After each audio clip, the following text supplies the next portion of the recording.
Thanks for listening to the On the Way podcast. Whether you're on the way to school to drop off your toddler or raising a teenager, we're all on the way trying to be better parents. Now let's jump into today's episode.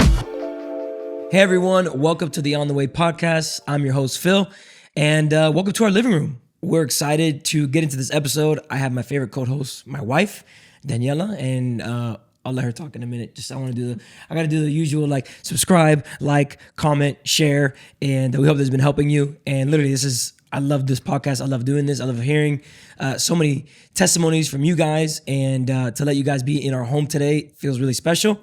Without further ado, we're gonna talk about a lot of things, but Danny, say hi to the people. Hello, everybody. Welcome to our living room. Humble abode. I've got Nala here next to me, just being my emotional support. It's our dog, Nala. We adopted her. She's awesome. I'm excited to be here. I feel like we are on the way, just as you are, with learning how to be parents in today's culture.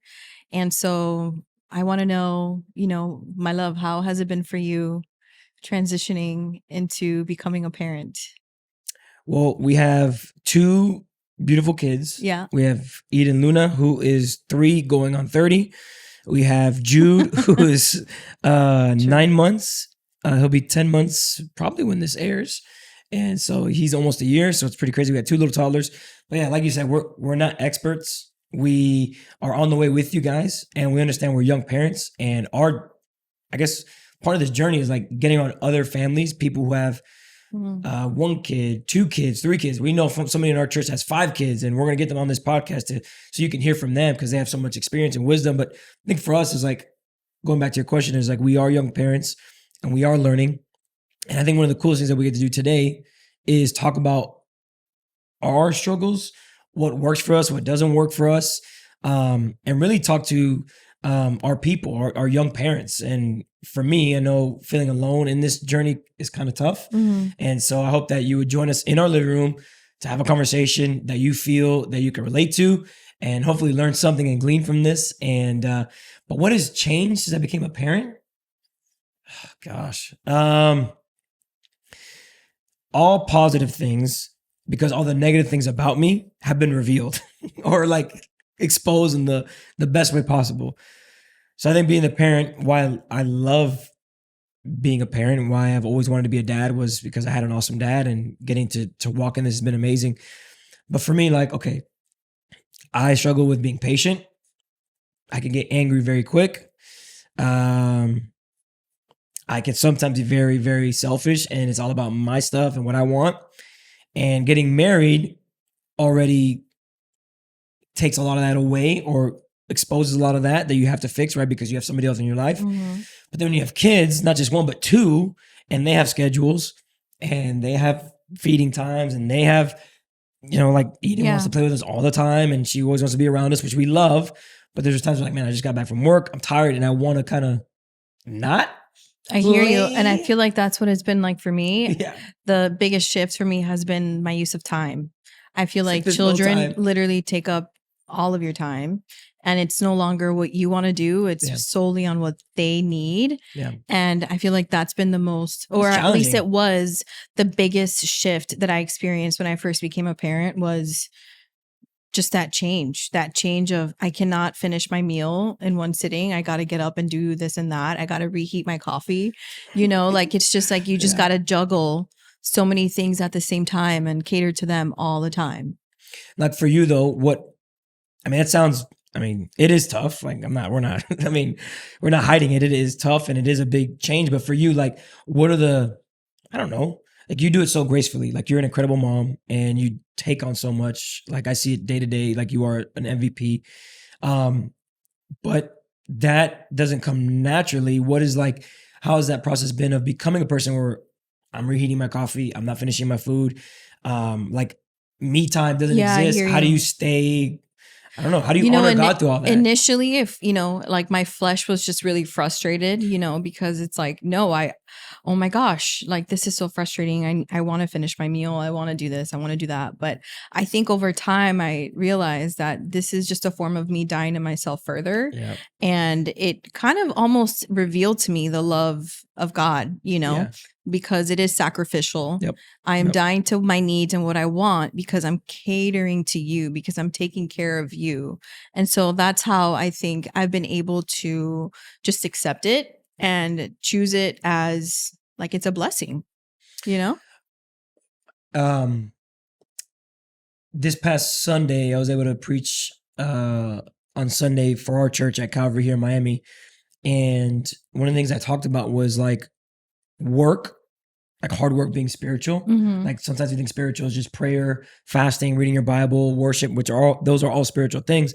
But we don't think hard work or consistency is spiritual. And there was something I said when it comes to Colossians 3, verse 23 to 24, talking about that, like essentially talking about everything that we do is unto the Lord. Mm-hmm. And there's this idea that everything becomes sacred when the audience is Jesus. And to your point, if you take the context of parenting, it's like this is sacred work. Right. Like being entrusted with the gift of children is not a game, is not a joke. We are raising them up, like literally thinking about the next generation, like their kids and their kids. And that, like in this moment, it's a sacred moment. It's a sacred time to make sure that, yes, everything in our body, our flesh wants it to be about us. And we can maneuver ways and do shortcuts in how to get what we want, but still parent. Yeah. And it's like, no, this is sacred. And I want to do this unto the Lord, knowing that if my kids know about Jesus, their kids will know about Jesus. And we can have a generation of Miones, our last name, or our family, the branches of our family that know Jesus. And that takes sacrifice. Right. And I think I told Pastor Alex, our lead pastor at Calvary, I forgot where we were, but he asked me, because out of all at our church, a bunch of our pastors and a bunch of people are having babies, which is a beautiful thing. Yeah. And but Eden was the first one. And I remember talking to Pastor Alex about like how the experience was in the delivery room. And this all ties into what you're saying, this idea that like I never felt or understood or related to God more by him sacrificing his son Jesus, his son, by having a child. Right. And understanding that, man, sacrifice is it. It is the key word. It is a key principle. It is a key thing that we try to do everything on. It's like it's them before me, right. Not that our dreams die. Yeah. Right? You still have a calling. We still have a calling. Right. We're career parents, right? You have like let people know what you do. Like what is your career and how that ties into parenting, and like that balance between I'm a teacher. I have these aspirations to have a business one day, but I'm still something parent. Like to tie back into like what you mentioned, like in the hospital and stuff, like in the middle of the night, nurses come in and they're checking your vitals, you and the baby alike. And oftentimes the baby's like cozy and warm and comfortable, but they wake them up and it's a cold room and the baby's crying, and everything in you wants to be able to hold that baby and tell them like, it's okay, I'm here. But you have to let the nurses do what they got to do to make sure your child is okay. And so to me, that revealed to me just sometimes how we go through difficult seasons where the Lord allows you to go through that difficult season because it's something that's good for you, right? And so to me, it just kind of put that into perspective too, where I'm like, I still love you, I'm here, but they need to check you out to make sure you're good.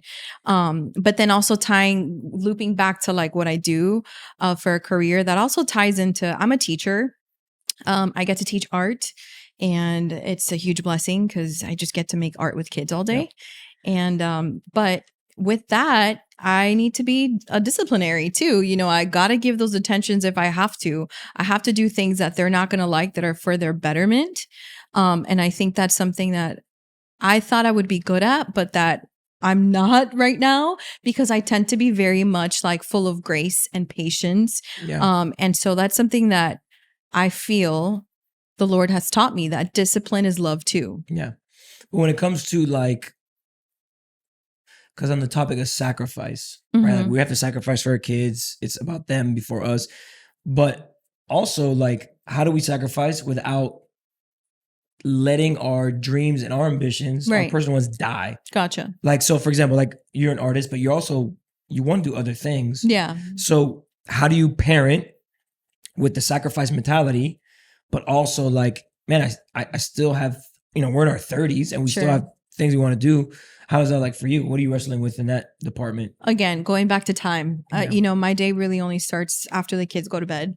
So that's like around 8:30. And I have to think, okay, I guess I'm going to have to become a night owl. Yeah. I got to do all like my me time at night. And I tend to be a morning person. So staying up late hasn't been easy. But I just think that what calms me is that everything matters. So even if I'm focused on parenting and being a mom most of my day, it's again, the kids eventually they grow up and they stop needing you as much. And so then I'll be able to make time to do my drawing, do my painting and stuff and not feel like I have to be holding them the whole time or whatever. Like, Jude can play in the playroom and I can maybe sew a little something while I watch him on the monitor. So I think it's just finding ways of adapting and not feeling like it's the end of the world and your career is over and your dreams are dead. But it's just like realizing that things are seasonal and things are going to change and you do what you can with what you got. Well, and I think too, this leads into a good thing to talk about is like how marriage plays a part in that. Because it's like, okay, you have a dream, you have an ambition, there's something that God put in your heart that you want to do, but you have kids. And so right now the season is really about making sure they don't die. One, making sure they're like fed, they're taken care of. But also like, man, I feel this so deeply. Like I want to open up a business. I want to start a creative agency. I want to be, whatever it is. Like there's something you want to be and you feel like it's a call of God, but how do you balance those things? I think in marriage, one of the things that we, not that we have it all together, but it's like, I know what she desires and Danny knows what I desire. And so it's having that conversation of like, okay, we both know we want to be people that don't just have a safe life, but have a significant life. Yeah. And not just sacrificing with our kids, but sacrificing with each other. So I know that she wants to do certain things. And so how can I help alleviate that of like, okay, you need to sew these denim jeans to make some purses to sell. How much time do you need? Right. I'll watch Jude for 2 hours. Like how, so what can we like? Let's talk about some real life examples of how that works in our marriage of like balancing that, being a team, being like a team, like having teamwork. Excuse me. I feel like if anything, it almost enriched our marriage in the sense that we are now on the same. We've always been on the same team, right. But now we have like one thing in common that we both love and are willing to die for, that we are trying to nurture, right? Yeah. And so it almost brought us closer because we had to talk about the things that we felt were non-negotiables for our kids, like things that we want to make sure that they learn, that they're, that they flourish in. And so it kind of brought us closer, I think, together to just navigate communication. Yeah. You do this, I'm going to do this. Okay, here, what do you think about this? Like it just kind of brought us closer, I think, in our marriage. Yeah, I think the hardest part was, and I feel like this was my struggle, was the things that I struggle with in our marriage, whether it was, being a good listener, not letting my pride get in the way of certain things, not letting my selfish nature get in the way of things. Like I feel like before we had Eden, I was over the hill. Like I was seeing progress. Like I feel like, man, I was making an adamant decision of like, man, I do not want to be somebody who is overbearing on my wife, someone who is always trying to win the fight, always trying to do this and that. And I feel like I was just getting there. And then Eden pops up and it's almost like, it's hard. How do I put this? It's hard trying to be the best version of yourself or trying to be who God called you to be when there's like bullets flying at you from every direction. Like I know I need to be patient, or I know I need to not think about myself, but it's like, I'm tired. I'm going through it. And it's like, I think having a kid and having a healthy marriage and balancing both those things or finding a rhythm in those things is all about like how I can in the moment realize this is the only way that I grow is enduring these tough times. Like I can't avoid them. Like I can have a schedule. We could be awesome parents who have all these incredible, little, like we have a routine. We have everything. We're like by the book. But it's like, yeah, that's good, but it's not going to alleviate, or I feel like it's going to stunt growth. Like you have to be in the trenches. You have to be in those moments. And it's like, if I'm asking God to give me more patience, he's going to give me more situations that are going to make me have exercise, to test that. Yeah. Right. If I'm going to be somebody who has careful what you pray for. Careful what you pray for. And I think kids will test the blessing. All of the buttons. Test all those things. But then it's like you have a marriage. And so it's never like, there's no off day. Yeah. Like I feel like, and that's, I don't know, for me, and maybe you guys can relate to this, like trying to be on all the time. Like I want to be a good dad. I want to be a good husband, not just in public, but in private. There is that pressure.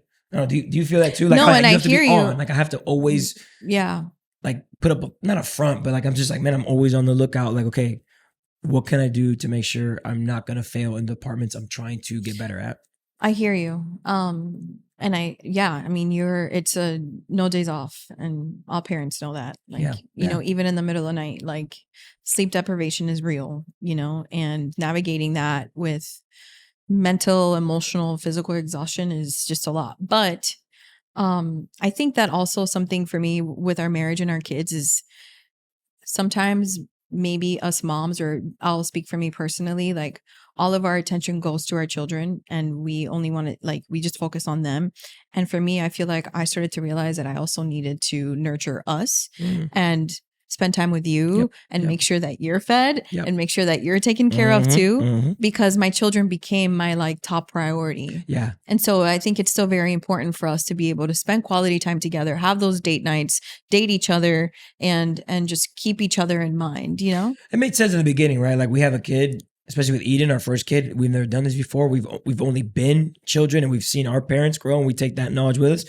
But yeah, I think the biggest thing is like you have to be careful that your whole attention and being is on your kids. And the thing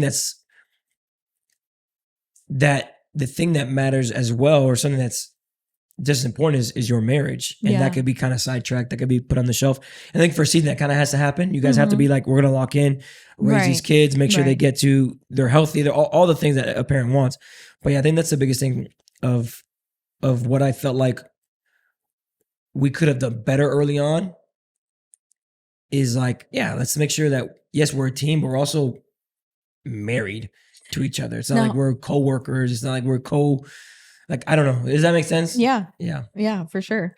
Do you feel like you've had moments where you've messed up and you've wondered, how can I fix this? What can I do better? Like, I wish that I didn't say this or I didn't do that. Like learning from mistakes, like learning from, with the kids. I think the biggest thing, kind of the theme of what we're talking about, is when I let the worst part of me bubble out, and it's like the kids see that. So like, you know, we are not trying to raise our voice with our kids. We're not trying to scream or yell at them. We don't want them to grow up with anxiety. We don't want them. We don't want them to grow up like being timid around us and feeling like, man, fearful. I'm walking on eggs. Yeah. So for sure, in the department I've messed up, and it's like, man, I am at a very nothing good happens when you're tired. Right. And so I think we could talk about that later, of how we can make sure that, you know, but the truth is it's going to be hard to avoid, but there is things that we can do to alleviate that. But it's hard to be a parent when you're tired. And when you're tired, you're at a very, very vulnerable state. And when you have a toddler, like a 3-year-old like Eden, and we made a joke about it, she's 3 going on 30, but the reality is she's talking more. She's very smart. She's very witty. She's like, she just knows how to push your buttons. She does it on purpose. And she's like a little gremlin sometimes. But no, she's amazing. She's an awesome, awesome kid.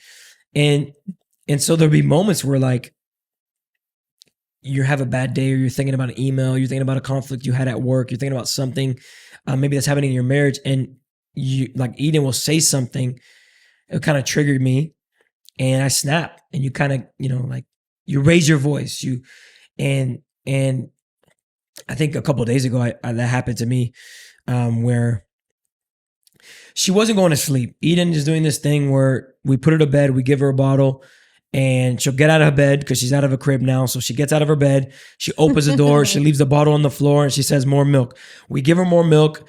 And usually that does the trick, but now she's like, no, I gotta go to the bathroom. Yeah. Or I want to watch a movie. And like, or I want to hug, kiss, and a high five. Yeah, hug, kiss, high five. Everybody. It's like, and this is like, it's like 9:00 at night. We're tired. This is like we want to start our free time. We want to start our day. And man, I just snapped. And I just raised my voice. I told her, Eden, you need to get in bed. And if you don't get in bed, blah, blah, blah, and you start, you kind of, when you're, at least for me, when I get angry, you kind of just blank out and you see red. And, she kind of just stopped. She just froze. And you see her like her lips start bubbling up. And she's like, and she starts crying because she don't know how to react to that. And obviously, she did something wrong. And it's a horrible feeling. I hate it. I wish I could say that was the first time, but it's been a handful of times, and that is something I'm working at. But I just feel like, I think it's how do I work on that? I think it's in prayer. Mm-hmm. I think it's in accountability. I think it's talking to you and you telling me like, hey, this can't happen. Like, hey, I'm noticed. Like, it's having those, like, not being defensive when we talk, which is difficult for me, like being defensive and taking feedback because I want to be good at that. But that's the teamwork. That's the marriage part of, like, at the end of the day, we get in bed. It's like, hey, I noticed like you're getting a little bit impatient in this moment. And I know that, hey, we cannot raise our voice. And having that constructive criticism within the marriage that can help. I think also though, like, it's important to be able to show conflict or show our weaknesses in front of our children, right? Because then they get to see and learn how we respond. Yeah. And they can learn from how we that. Repent. How we go before exactly. God. We're not perfect. So it's not like we want to paint like this perfect image where it's like we never fight. We're never gonna yell. We're never gonna run out of patience. Yeah. It happens. We're weak, but this is how I'm able to learn and grow from this and do better. So they watch you work on yourself and hopefully gives them tools to do the same thing in their lives. Yeah. Yeah. And so obviously there is it's rules, a combination. There is rules and there is non-negotiables for us, and there is boundaries. Like, we don't want to fight and have an argument in our marriage in front of the kids. Right. We don't want to, obviously raise our voice at them. There's things that we don't want to do, but I think there is an aspect of like, hey, you saw this. Healthy conflict. Yeah, you saw this, and we're not perfect. We're working with Jesus about that. Like Eden's at the age where she's understanding the concept of Jesus and Christianity and worship and things like that. And that's important to mom and dad, and that going to church is something that she's going to grow up being a part of. And so, what we don't want to do is our life show her that Jesus doesn't work, or it's not important, or it's like we're saying one thing but we're not backing it up, and making sure that they know growing up, like, hey, we are going to repent. We are going to make sure we take this to the throne of grace that God has given us. And we're going to mess up, but we're going to make sure we do our part to show you of why we need Jesus more than ever. And with that, in the book of Ephesians chapter 6, it says, children, obey your parents in the Lord, for this is right. Honor your father and mother, which is the first commandment with a promise, so that it may go well with you and that you may enjoy long life on earth. Fathers, do not exasperate your children. Instead, bring them up in the training and instruction of the Lord. First thing that comes to mind when I see this says, children, obey your parents. So we need to expect obedience. Everything that we expect of them to do, they're learning from us first. So we need to model that for them. Like, who do we obey? Exactly. Before anybody. We obey God and his word. And so obedience is being taught by us to them. We model that. Yep. Exactly. And then the second thing is, fathers, do not exasperate your children. Instead, bring them up in the training and instruction of the Lord. Yeah. So it does take into account the child's feelings. Mm-hmm. It does consider how the child perceives what you're saying and everything you're doing. Yep. And so we also need to be careful to not be overly critical of our children, to not have these high expectations where they feel like they have a reason to rebel and to like be wild, right? And follow their sinful natures. Yeah. It's funny because we talked about that verse in the last episode of the podcast, and it's crazy to think that, like, we discipline, we train, we raise up, all those things, but it's in the tone, it's the how, not the what, that can be the biggest difference maker. Mm-hmm. So, like, I can train and discipline and raise up Eden and Jude in the ways of the Lord, and I'm doing the right things. But if I exacerbate them, like if I cause them to get angry, if I provoke them, right, it's the how is wrong. It's you can discipline, you can train, you can do all these things without getting upset, without getting angry, without scaring your kids. And obviously, just because the how is right doesn't mean that they're going to listen all the time. right. But I think if I continue to parent in a way where they associate discipline with my anger, then there's rebellion that's going to start to spill out of them. And so that's a huge, huge key. And Paul's trying to let us know, like, hey, parents, like I think Paul wrote that knowing that you're going to get angry. Right. And so we got to get that under control with the help of the Holy Spirit, but don't lose training, discipline, and raising up. Because as fathers, that's our job. And obviously my wife helps in that, but I want to make sure that I'm leading the way in helping our children know who Jesus is, reading our Bible, memory verses, worship music on the way to work, and that as a family, and with my wife included, we church is what we do. Yeah. We don't miss church. We find a way. With 2 kids, like we're gonna make it work, even when we're tired, even when we're busy. It's just not gonna be a non-negotiable in our life, and that's because I'm a pastor. I just feel like I'm thankful when my mom took me to church when I was 17, because it was at the church I got saved. It was at the church I met my best friends. It was at the church that I found my calling, and I want to give that we want to give that to our children. And so again, I know it's my job to train, to discipline, to raise up, but I do it with my wife, and our family is one that is literally reading that thing on the wall. Yeah. As for me and my house, we shall serve the Lord. Joshua 24. A few verses down from that Ephesians verse that I wrote. It's like the Raw special. You said you're trying to what? Get rid of it. I know it sounds terrible. It just looks, because you think it's like a basic Hobby Lobby little frame. Yeah. Well, I love to announce that we had one in our bathroom. It was a First John that we love because he first loved us. So when you go to the bathroom, you could just be reminded that he loves you. Whether it's a number 1 or number 2. You should be reminded everywhere you go. Yeah, but in the bathroom especially. Mm-hmm. Hey, while you're in the bathroom, you're loved. As you flush, even in your mess, you're loved. Yeah. When you make even a mess, in your stank, you're loved. It's powerful. Yeah. So I was just going to say that we're serving Jesus at the end of the day. Like these children are, yes, there are biological children, but they're something that the Lord is trusting us with, and they're eventually going to become ambassadors, right? Yes. Doesn't what is it? Psalm 127 says they're like arrows. No, that's Psalm 127. We'll get to that later. That I don't know what verse that is, but we could look it up. The arrows in a quiver. Mm-hmm. Yes, they're good things. What I was going to say, Danny, was I want to talk about one more thing, and then we could talk about what we've been learning. Not mastering. We are not masters. Again, we are on the way with you guys. We are young parents learning as we go. And so, real quick, I want to finish with this as we talk about our transition into parenthood.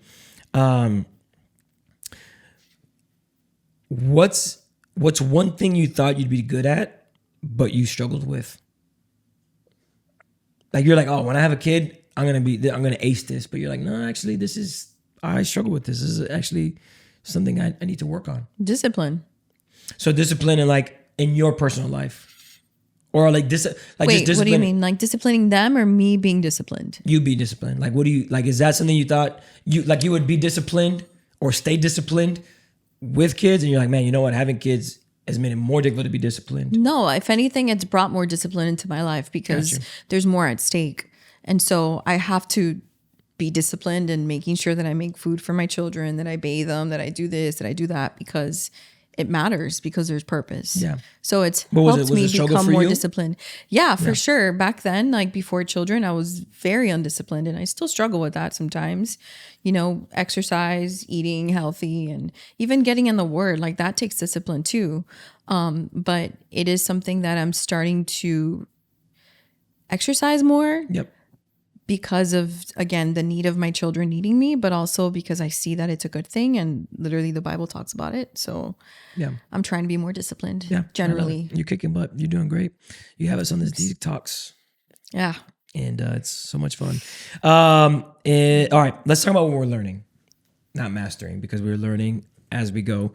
I feel like we've been talking about that. Have we? We have. Okay, let me just do this. I want to share this verse then. Because I think everything we've been talking about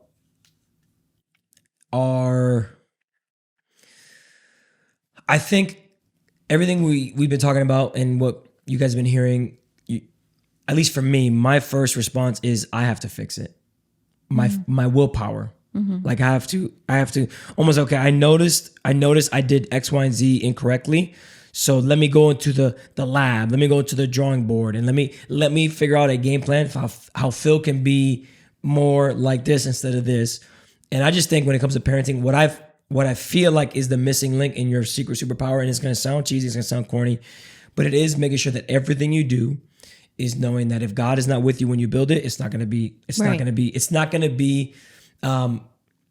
up it to his standard. So Psalm 127 verse 1 says this: unless the Lord builds the house, those who build it labor in vain.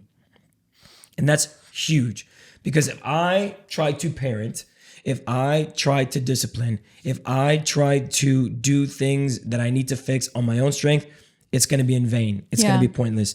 God has to build, like, our foundation has to be the Lord, his ways, his desires, his plans, his purposes, and it has to be that. And if not, we're missing out on the sort, because we cannot have a healthy marriage, healthy parenting with all the stress and the pressure that it brings without God. And so I think for us, because we get so busy, I know for me personally, it's so funny. The thing we need the most, the person we need the most, is the first one we get rid of when we're busy.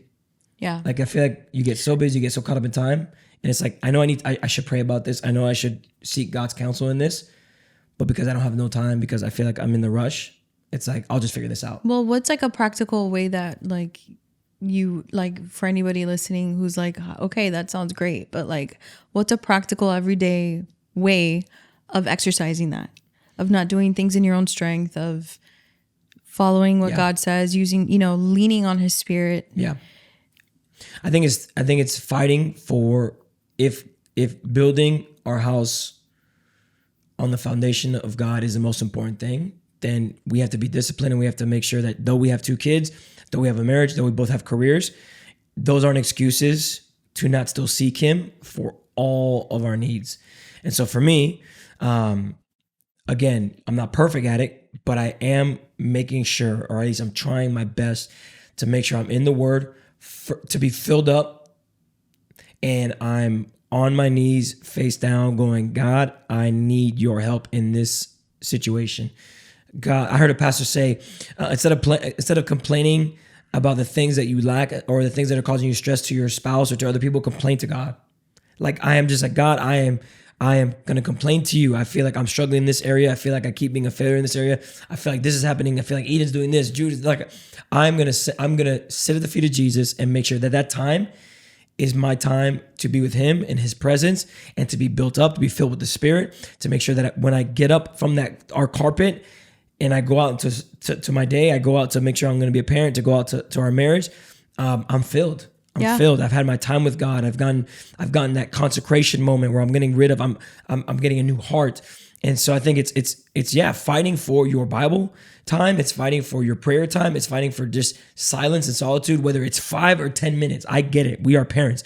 Time is not on our side. I understand that, but we have to fight and we have to be intentional about making sure that if we are going to have the Lord build our house, we're spending time with him. If not, we're going to fail. And if not, we are going to be miserable and miss out on an opportunity to have God show up in our moments of parenting, that if we did not seek him, if we did not spend time with him, we would fail. Seek his kingdom first, and all these things will be added to you. So I think for me, practically, is just keeping that sacred time of being in the word and being with him. And I think the biggest thing I've had to wrestle with is not putting pressure on myself, not condemning myself if it's only 10 minutes. Yeah. No. Right. Because I know. Those are your like 2 pennies. Right. But you kind of feel like that religious spirit of like, well, I feel like and this is what happens when you watch too many podcasts and listen to too many preachers. You're like, you need to spend an hour with the Lord. 10 minutes, that's nothing. You need to be an hour in his presence. You need to be like, and I get all that, but with kids, like an hour, I don't have an hour to. Quality over quantity. Right. And so I think for me, that's been the biggest thing, is like, okay, I have 10 minutes right now. Jude is taking a nap. I know I got to pick up Eden at 2:30 for school. And so my time is limited. So as I know what I have for my day, I can go, okay, I have these 10 minutes where I'm going to grab some coffee. I'm going to listen to some Soaking in His Presence playlist, and I'm just going to pray for 10 minutes. And I think it's also important to integrate them into that too.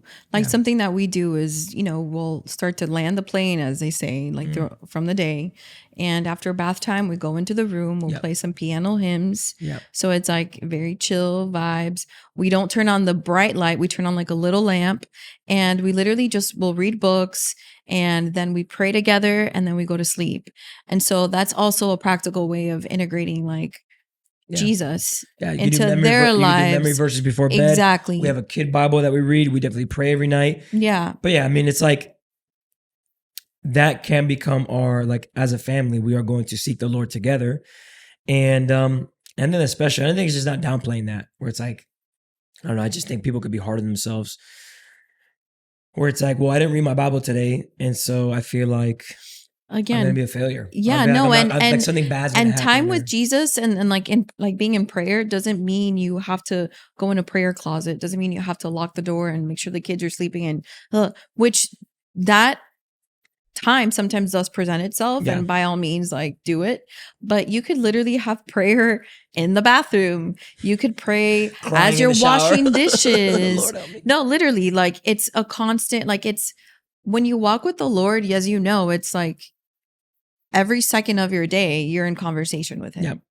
And so I think just inviting Him into your mind, inviting Him into your everyday basic things, like we mentioned earlier. I'm going to wash these bottles really good because I'm doing it for Jesus, I hate pruny hands. Washing bottles might be the most diabolical, horrifying, awful experience.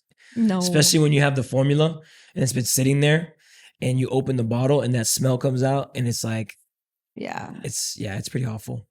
But if you don't do this already, rinse the bottle. Shout out to you. Fill it up with water, add some soap, shake it, let the soap sit there, and it makes it so much easier to wash later. When you see a meme when it comes to like husbands being asked to do laundry or washing dishes, and the wife ends up doing them because they don't like how the husband does it, I lean into that so heavy.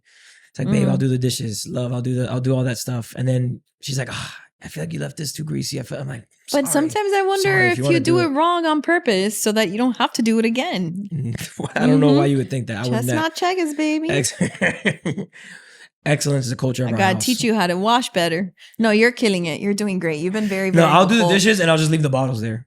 Yeah, just fine. I just can't. I'm sorry. If you want me to do them, I'll do them. But it's pretty horrifying. No, I'll do them. All right, what's a small rhythm or practice that's been helpful to our family? It's a small rhythm that's been helpful to our family, or like a practice. The bedtime stuff. The bedtime stuff is great. I feel like that's been the best. We also take time to go on walks with Nala and Eden and Jude. And I think just getting some sunlight and looking at the trees worship and just being super basic. In the mornings too. Only worship on the way to school. Yeah. And it's been awesome to see Eden like memorize the songs. Like Eden knows, she has her favorite. She's an Upper Room girl right now. She loves Upper Room and she loves now the only problem is she only likes 3 songs. And anytime you try to introduce a new song, she's like, no. And so it's like, okay, let's listen to. But anyways, she like memorizes the songs. Like she is singing the songs word for word. And that's pretty special to see. How have you tried to teach her about Jesus, even if she's 3? Like how is what's like a very simple way of explaining Jesus to a 3-year-old? Literally, what did Jesus do? Like the bracelet. What would Jesus do? It's like, like if Eden's doing something, it's like, would Jesus do that? And like talking about like, well, Jesus, when this scenario came up, did this. Well, Jesus treated his friends like this, or like very practical stuff. Like very, very like Jesus didn't hit his friends. I mean, he flipped tables and he whipped people, but he didn't hit his friends, or like Jesus didn't, again, obviously it's biblical. I'm not trying to like be heretical and be like, Jesus didn't do something that I'm not saying that Jesus did something he didn't do. I'm like really trying to go, hey, this is who Jesus was. We're trying to be like Jesus. We're trying to live like Jesus. And she knows that because before she gets out for school, it's like, hey, be like Jesus today. And so just teaching her what that is, what that looks like. Yeah. And the most basic layman terms. And it's been interesting because it's like people think preaching to adults on a Sunday is like difficult, but the real gifting is if you could teach a 3-year-old about Jesus. Yeah. And it's kind of helped me in my communication. It's like, man, is this concept of Jesus and the love of Jesus and the grace of Jesus and the intentionality of Jesus, if I can't explain it to a 3-year-old, man, I gotta do a better job. Like I gotta make sure, how can I explain that to her? And so, yeah, I think the biggest thing is just tying into every action that she does that is incorrect. It's like, hey, this is how Jesus did this. And so going forward, it's like, hey, remember Jesus? How does Jesus do this? How does Jesus say this? And so she can have that thought process of like, I got to make sure I'm doing things like Jesus. Yeah. And stuff like that. And also, we have allies in the church, like them being involved in kids ministry. Right. Kind of like it's a fuel for that. Like, for sure. Like it doesn't replace it. It's not a supplement. It is, we teach here in our home, our kids about Jesus. But when they go to church, it's an addition. It's a catalyst to what's already being taught at home. Yeah. And that's a big thing. So and that helps too. So shout out to our kids ministry at Calvary. They're the best. For sure. Okay. I got this because I think this is a very mom question. How are you balancing parenting Jude, but being present with Eden? I would say the transition from 1 kid to 2 was harder for me than 0 to 1. Yeah. Yeah. Again, I think it's just reminding myself that Eden is still a baby. Just because she's the older one doesn't mean that she's like, a teenager or grown up. Like you can go do that for yourself.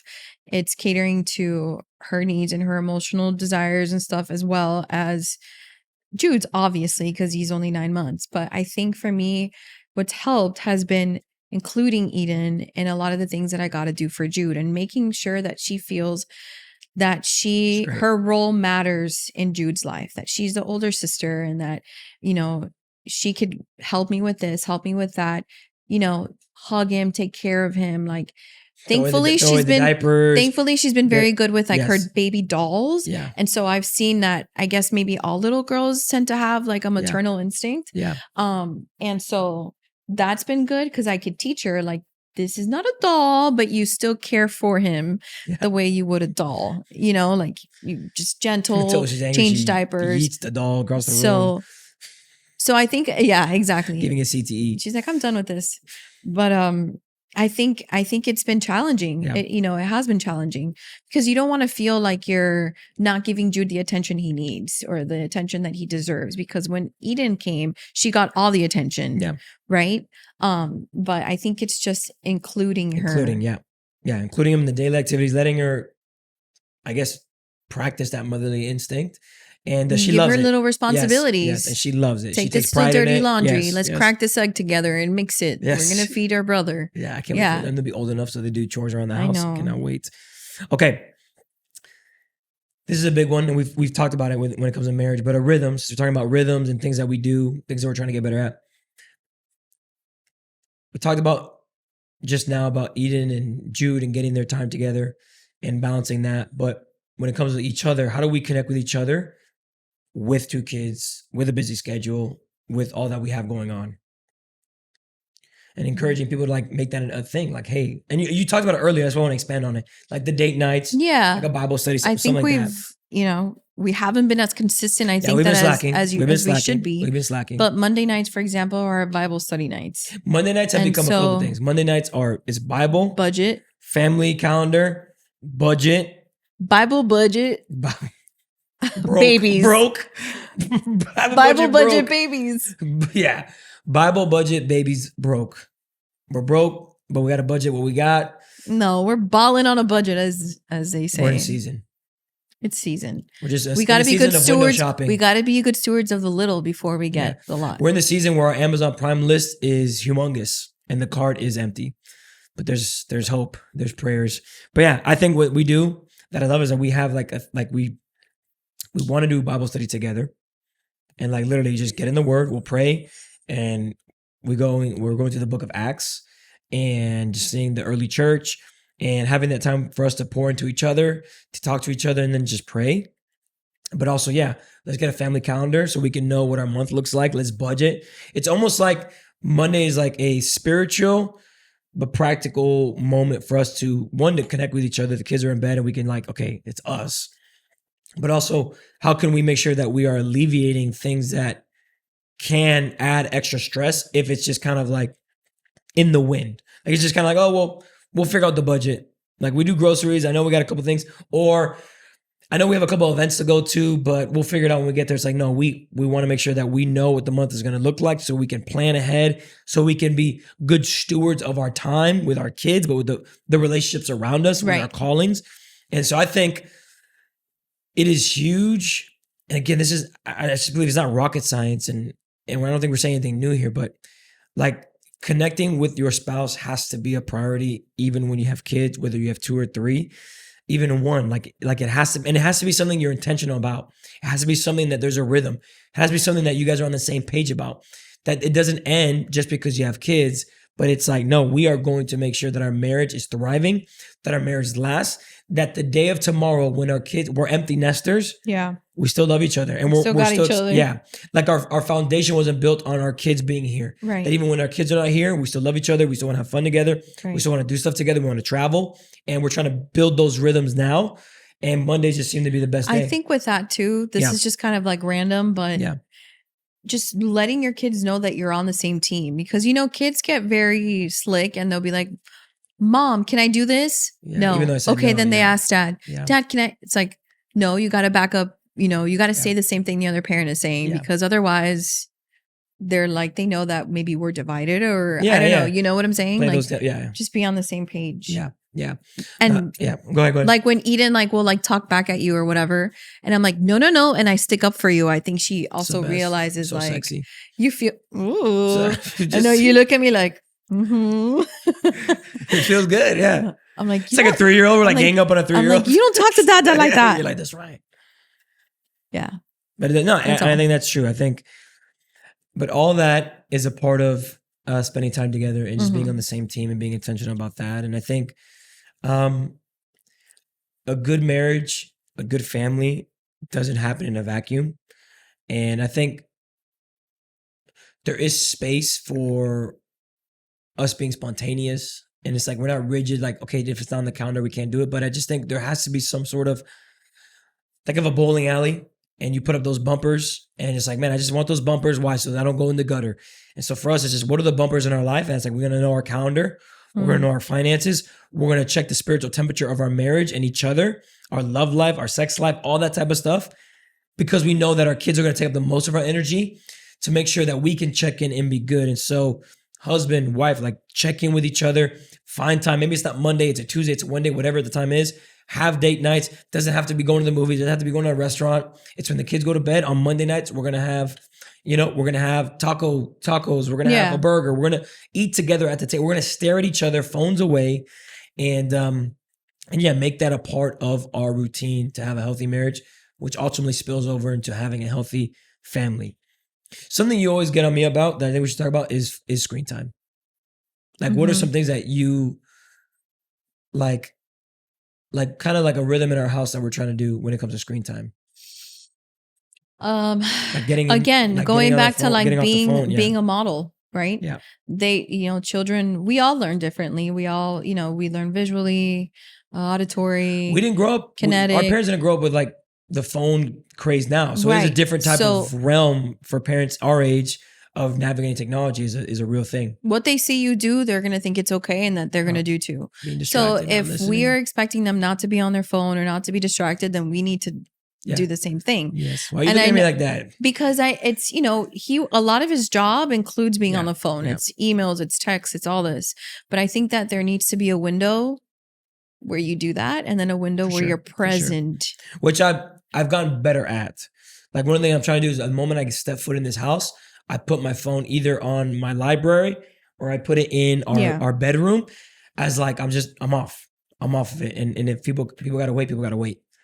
For sure that, but it's because you've told me that, and I see it. I see that there's sometimes Eden wants my attention, but I'm on my phone answering. Like I don't have Instagram. You're not doing anything I don't have Instagram on my but phone, so I'm just answering emails or text messages. And I just, she doesn't understand and I that. hate, and I do hate that. I hate that she's trying to get my attention. Right.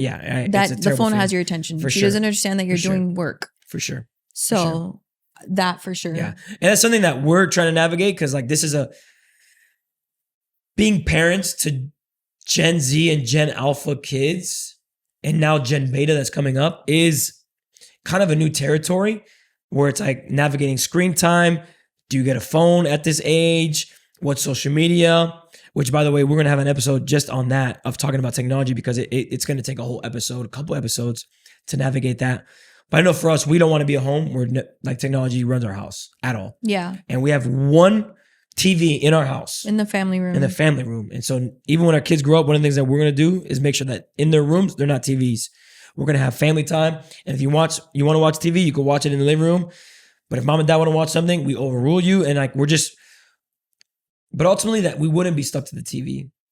Yeah. We would, maybe we'll play Mario Party from time to time or watch a show together. But really, like, let's have game nights. Let's have fun. Let's go for a walk. Let's do all these things. And so I think technology is huge. But let's start to land this plane. I don't want to take too much time, but I think we talked about it a lot. I think what I want to do with the rest of our time that we have is encourage, right? The reason we wanted to have this conversation is, one, not come from a place that we know everything. We are parents in their 30s with 2 young kids. We understand we have a lot to learn. We understand we have a lot to grow into. And so we just felt like, as young parents, we wanted to help other young parents in our scenario who feel alone, who feel like they're not seen, who feel like they go on Instagram and will see a mom or dad influencer and like, yo, they have like star-shaped sandwiches. Watch me how I make the zucchini, kale, puree that's been aged for 30 years, grown in my garden outside. And watch how my son loves this. And it's like, bro, I don't got time for all that. Yeah. I got Walmart Plus. That's all we got. We're going to get zucchini from Walmart Plus. We're going to get vegetables. Like, and there's like that pressure of like, I'm failing as a mom. I'm failing as a dad, because I see what's happening on Instagram and I see everybody's routine. I see what everybody else was doing for their kids. It's like, yo, I just made my kid a peanut butter and jelly sandwich. They didn't have, a 4-course, Michelin star restaurant type. Like, how do we help other parents in our scenario dealing with all that? Like, speak to the mom that maybe feel like that she's failing. Like she's on Instagram, she's saying all this stuff and she feels like a failure. She feels she's not good enough. Like, how would you speak to them? I mean, I can share my experience. As a first-time mom, I definitely felt this fear that I wasn't going to be good enough. But I know that stems and that's rooted in something deeper that maybe I was struggling with. But I think the fact that I was having that concern, am I going to be a good mom? Am I going to be enough? Is an indication that I am a good mom because I care about that, right? Yeah. That always kind of helped me at least overcome that. I'm like, that does make me a good mom because I care to be a good mom. But what does that mean? I mean, you're providing a shelter, right? You're feeding your child. You are creating a loving environment. Like, all the basic needs are met. And that's really all a child needs. So when you see these influencers online, yes, it's encouraging, it's inspiring, you get some ideas, but that doesn't need to be the standard that you reach in order to be considered a good mom or one that is enough for your kid. Absolutely, I do think that eating healthy matters. I think that, maybe making one lunch like super fun and cute and cutting it in certain ways is fun, but not feeling that pressure that you have to do it every single time.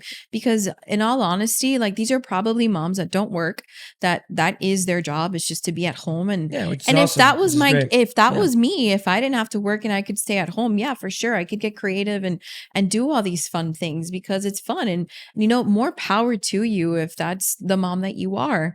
But if you're not, like, I think just trusting that you are enough for your kid and that everything you're providing for your kid is right for them. Yeah. And you're the hero. I see how our kids love you. And I think the biggest thing is like, yes, if we can, we'll do, we'll have a meal or do arts and crafts or do certain things. But I think the biggest thing that you are so good at, which I think a mom needs to hear, is like your time, your attention, the love. Like, I think more than ever, what I've noticed with my daughter Eden is that she gravitates towards people that spend quality time with her. Yes. And that seems to be maybe her love language, or just generally any child's love language. You know, parents who have 2, 3-year-olds, they just want to play with you all the time. Come play, come play, come play. Yeah. And, you know, sometimes you're like, I don't want to play. Yeah. But if you just take the time and you sit with her and you kind of tap into that inner child, because we should all have our inner child awake, right? We shouldn't lose track of like that imagination and that joy, and play pretend, and just kind of living life through their lens again. Again, God says, be like little children, right? Have a faith like a little child. And so just making sure that you like try to make the time, you know, to spend time with them and have quality time with them and include them in meals and things like that. They're not failing. I think they're not failing. Just, I think that's enough in and of itself. Yeah, you're not making that incredible meal. Yeah, you're not doing this really cool DIY project with them, but just being present, playing with blocks matters. Yep, your time. Yeah, and I think that's so true. And speaking to like dads, because I feel like a lot of them can feel overwhelmed, because some of them maybe the ones that are providing the income or working the most, or at least in like with men, the struggle of you have this responsibility, you feel the weight of it, but we keep it inside. And so what I would say to you, Dad, like all of us have to find a way to make sure there's a community of other dads around us. Like I'm thankful. I'm so thankful that at our church, on our staff, our church staff, and just in our church family in general, like there's other young dads that like I can hear something that happened this week with their son or daughter and be like, bro, I know what you're saying. Let me tell you about, like, you can let your guard down. You can breathe easy, knowing that you are not the worst dad. You are not a failure. You are not you are not a monster. And I think there's beauty, there is release, and there is like a peacefulness of like, man, I'm thankful that I can go to somebody and go, bro, can I tell you a story about what happened with my daughter this week? And go, hey, can I tell you a story about what happened with my daughter? And both of you guys go, man, we're not crazy. Right. We're not all over the place. And so I would say, Dad, who's around you? Who's your support system? Who do you have that you could talk to? Maybe it's your own father, maybe it's a grandfather, but in your church, who can pray for you, can lay hands on you, who can let you know that they're on the same boat. And I think that's the biggest thing in this season that I'm thankful for. That as I am a young father, that the biggest gift I have is the allies around me. Yeah. That we can go, but we're in this together. Yeah, and the same. Whatever you need, and then how they love our kids is awesome. Like right. I want to do that for everybody. I want to love my friends' kids as they're my own. I love them. Right. I want them to. I mean, we're family. We're chosen family. Yeah. And the same thing with moms. I think it's important to have a group of moms that moms that that are in that season with you, that are in the trenches, that are breastfeeding 2-3 times in the middle of the night, that have a second one that needs your attention, that are sleep deprived. Again, I don't think we don't mention that enough. Like a lot of moms experience postpartum depression, and that is a real thing, and it's okay, and you're not alone. So I think it's important to reach out and to know that you're not alone, and that there's support for you. Right? Yeah, I agree. I want to wrap up with this encouragement. I want to read this out, and hopefully this conversation helped you, and you can get something from this. I hope to do more conversations with my wife. I want to definitely talk about what it's like to raise a family and the importance of having community around you, or if there's a lack of community, how the church can replace that. Yeah. Talking about technology, talking about just real struggles that we're dealing with in real time. And so I know there's more to talk about, more to get into. And so I just want to leave you with this encouragement as we wrap up. And again, thank you for listening. Thank you for being a part of the On the Way family. Thank you for taking time. If you shared this, we appreciate that. And I want to share this as we go. For the mom and dad, you don't have to be the perfect parent. You just have to be a present one. You don't need to be you don't need a flawless strategy. You need God's strength and grace. Your kids don't need you to be impressive. They need you to be available. And so remember, you are doing better than you think. You're not a failure. You're not a mess up. You are awesome, dad. You are awesome, mom. God goes before you. Build your house on his foundation so you don't build in vain. And if you got to get off on Instagram, get off on Instagram. If you need some help, talk to a pastor, your local pastor, but don't do parenting alone. Be intentional. Don't be hard on yourself. The Holy Spirit guides you, encourages you, and is with you. And so if you enjoyed this episode, man, share it with somebody, subscribe to the channel, leave a comment. I would love to hear from you guys. We would love to hear from you guys. Like, leave a comment. Tell us about share your stories. Yeah, share your story. Share some rhythms. Share maybe what you want us to talk about more. And because we are going to have other guests with different parenting experiences. Mm-hmm. And so we want to hear from you. We really want this to be a community. We want this to be more of a conversation, not a monologue, but a dialogue. And so subscribe, comment, all those things. And we love you. Thanks for spending time in our house, in our living room. And we hope you have an incredible, incredible week, month, year. And just knowing that we're on the way being better parents, and nobody's perfect. But one day we'll be in front of the perfect one. And His name is Jesus. So we love you guys. And thanks for tuning in.